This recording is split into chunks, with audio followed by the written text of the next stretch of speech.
मृत्युंजय जी कह रहे हैं उससे कितना इत्तेफाक रखते हैं आपकी जी? चिराग पासवान की एंट्री अभी उतना बड़े स्केल पर प्रभाव नहीं डालेगी। जो मेरा सवाल था इससे पहले वो यही था कि भाई नीतीश कुमार पर ज़्यादा इफेक्ट होगा उनकी बिहार में मैदान में उतरने पर, या फिर तेजस्वी यादव के सामने वो युवा चेहरे के तौर पर स्टैब्लिश होंगे? नहीं, थोड़ा सी बात मृत्युंजय जी जो कहे उन्होंने ठीक कहा। शायद आपके शब्दों से थोड़ा फर्क लग रहा है। उन्होंने कहा कि वो आएंगे तो प्रभाव पड़ेगा, लेकिन आने की संभावना कम है, जहां तक मैं समझा। और मैं इस बात से बिल्कुल इत्तेफाक रखता हूँ। उनके इस बार के विधानसभा चुनाव में मैदान में उतरने की संभावना बहुत कम है आज की डेट में। वैसे समय तो जब बदलता है तो राजनीति में घटनाक्रम बहुत तेजी से बदलते हैं, लेकिन आज की मगर स्थिति में जिस जब हम तरीके से लोग कि ये चर्चा डिमांड आई है उनकी पार्टी और उनके पार्टी के नेता और उनके परिवार के ही मान लीजिए जीजा की तरफ से, इसका मतलब कि इच्छा तो कहीं ना कहीं अंदर है। बिना चिराग करेक्ट पासवान की करेक्ट, मर्जी के तो ये बयान नहीं आया होगा। बिल्कुल। और दूसरा क्या है, देखिए सौरभ जी, कि उसके दो कारण हो सकते हैं। एक तो बिना उनकी इच्छा के, और दूसरा अपना नंबर बढ़ाने के लिए भी कई लोग करते हैं, चाहे बहुत करीबी नेता हो या रिश्तेदार हो, कि देखिए हम आपके लिए कितना आगे की बात सोचते हैं। तो ये कहा नहीं जा सकता है, दोनों बातें हो सकती मेरे ख्याल से। अच्छा, दूसरी क्या है कि वो अगर वो चुनाव लड़ना चाहते हैं और लड़े, तो जैसा मैंने कहा कि निश्चित तौर पर पूरे गठबंधन को और उनकी पार्टी को इसका लाभ मिलेगा। इसमें कोई दो राय या संशय नहीं। अच्छा, उन्हें लूज कुछ नहीं करना है। He has nothing to lose, क्योंकि वो ऑलरेडी केंद्र में मंत्री हैं, सांसद हैं, चुनाव लड़ते हैं। तो चुनाव तक तो उसका कोई प्रभाव पड़ेगा नहीं।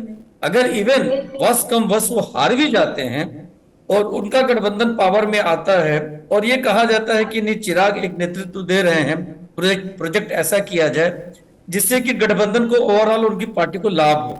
ऐसे में अगर वो लूजर भी होते हैं तो तात्कालिक तौर पर इन चुनाव पे तो असर पड़ेगा नहीं, चुनाव के बाद उनके ऊपर असर पड़ सकता है। लेकिन निश्चित तौर पर ऐसे नेता जब चुनाव मैदान में उतरते हैं तो अपने के लिए सबसे सबसे सेफ और सिक्योर्ड सीट चूज करते हैं। तो लूज करने के चांसेस नेग्लिजिबल होते हैं, और उनके आने से फायदा पक्के तौर पे होगा।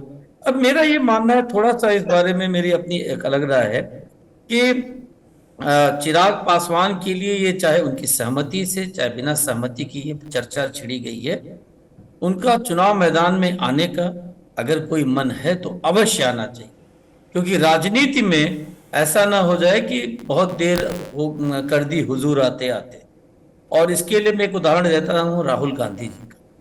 आपको याद होगा कि 2011-12 के आसपास स्वयं प्रधानमंत्री तत्कालीन मनमोहन सिंह जी ने कहा था कि मैं चाहता हूं कि अब राहुल गांधी जिम्मेदारी संभाल ले प्रधानमंत्री की। अगर उस समय पैटर्न चेंज कर दिया गया होता, सारी चीजें, सारे समीकरण, सत्ता के सारे सूत्र गांधी परिवार के पास था।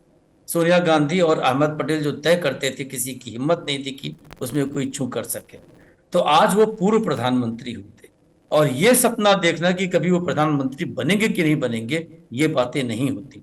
और ये बातें तब और मुखर हुई थी जब उन्होंने प्रधानमंत्री डॉक्टर मनमोहन सिंह की अमेरिका यात्रा के दौरान जिस तरह से उन्होंने जो लालू से संबंधित अयोग्यता का सांसदों के जो बिल था, विधायक लोगों के, विधायकों और सांसदों के, उसको पीसीआई में फाड़ दिया था टुकड़े टुकड़े।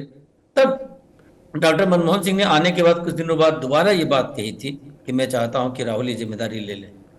अगर स्ट्रेटजी के तौर पे उन्होंने जिम्मेदारी उस समय ले ली होती तो आज की राजनीति का परिदृश्य पूरे देश में इंटायरली डिफरेंट। तो 2030 और 2025 में सौरभ जी 5 साल का अंतर है। और जी किसी जीती जागती कौम के लिए और राजनीति के लिए 5 साल बहुत कुछ बनने के लिए और बिगड़ने के लिए बहुत लंबा समय होता है। यदि ऐसी कोई इच्छा है और किसी राजनीतिक नेता का क्षेत्रीय दल, जैसा चिराग पासवान का एक क्षेत्रीय दल है, उनके लिए समय और ये उनकी उम्र, ये सारी चीजें बिल्कुल इसके लिए वाजिब है कि उन्हें चुनाव मैदान में उतरना चाहिए बिहार में। इसके बहुत सारे फलाफल हो सकते हैं जी। बिल्कुल, आपने तो उनको एक सलाह के तौर पर जैसे लग रहा है बोल दिया है कि भाई आ ही जाओ, यही समय है, सही समय है। अब देखिए वो क्या फैसला लेते हैं, खासतौर पर गठबंधन क्या फैसला लेता है। संतोष जी, जो हम चर्चा कर रहे थे भाई कि अगर गठबंधन तैयार होता है तो इसका असर ज़्यादा किस पर होगा, तेजस्वी यादव पर होगा या नीतीश कुमार पर होगा? क्योंकि नीतीश कुमार के स्वास्थ्य को लेकर चिंताएं रहती भी हैं, और नीतीश कुमार पर एक असर तो हम पिछले चुनाव में देख भी चुके हैं चिराग पासवान का। डीए में अगर चिराग पासवान कोई भाजपा नेता बनाती है और नीतीश कुमार साथ रहते हैं, तो निश्चित तौर पर एनडीए को मतलब 175 से ज्यादा ही सीट आएगी, कम सीट आने की संभावना नहीं। एनडीए इतना मजबूत गठबंधन है अभी कि एनडीए गठबंधन को सफलता निश्चित तौर पर मिलेगी। बिहार का जो समीकरण है, जो जातीय समीकरण है, जो वोट समीकरण है, कितना भी नीतीश कुमार के स्वास्थ्य को लेकर लोग चर्चा कर लें, कितना भी कुछ बोल लें उनके स्वास्थ्य को लेकर, उनके बीमारी को लेकर के, लेकिन उनके जो वोटर हैं 10 से 15%, वो जहां रहेंगे वो वोट देंगे। चिराग पासवान के जो वोटर है वो जहां रहेंगे वहीं वोट देंगे, भाजपा के वोटर जहां रहेंगे वहीं वोट देंगे। तो ये वोट परसेंटेज इतनी ज्यादा है कि आराम से सत्ता 2025 में भी एनडीए की आएगी। लेकिन अगर उसमें से चिराग पासवान 20 की तरह कुछ करते हैं तो नुकसान होगा एनडीए को। नीतीश कुमार को अगर मुख्यमंत्री नहीं बनाया जाएगा, मुख्यमंत्री आप देख रहे होंगे कि बार बार बोला जाता है कि भाई घोषणा करे मुख्यमंत्री नीतीश कुमार ही होंगे। नीतीश को जी को मुख्यमंत्री नहीं घोषणा किया जाएगा तो नीतीश जी अलग राह अख्तियार लेंगे, तो उसका नुकसान भी एनडीए को होगा। तो इसलिए सबसे बड़ी बात है एनडीए की एकजुटता। एनडीए अगर एकजुट होगी तभी सत्ता में इस बार 25 में आएगा, सत्ता प्राप्ति होगी और ज्यादा से ज्यादा सीटों पर सफलता मिलेगी। नहीं तो एंटी इनकम्बेंसी जो है नीतीश कुमार जी के स्वास्थ्य को लेकर के जो जनरल वोटर है, जो आम चर्चा हो रही है, उसका नुकसान हो सकता है अगर एनडीए एकजुट नहीं रहा तो, और उसका फायदा फिर से तेजस्वी यादव को मिल सकता है। प्रशांत किशोर जो चुनाव लड़ने की तैयारी कर रहे हैं, तो प्रशांत किशोर भी वोट काटेंगे तो किसका वोट काटेंगे? पहले लगता था कि वो 50 मुस्लिम वोट की बात करते थे तो मुस्लिम का वोट काटेंगे, लेकिन जब जब प्रशांत किशोर अब वक्फ बिल संशोधन विधेयक के बाद मुसलमान वोट बटने की संभावना दूर दूर तक नहीं है। अल्पसंख्यकों का वोट एकदम नहीं बटेगा। अब वो इंडिया गठबंधन की तरफ ही जाएगा या आरजेडी की तरफ जाएगा।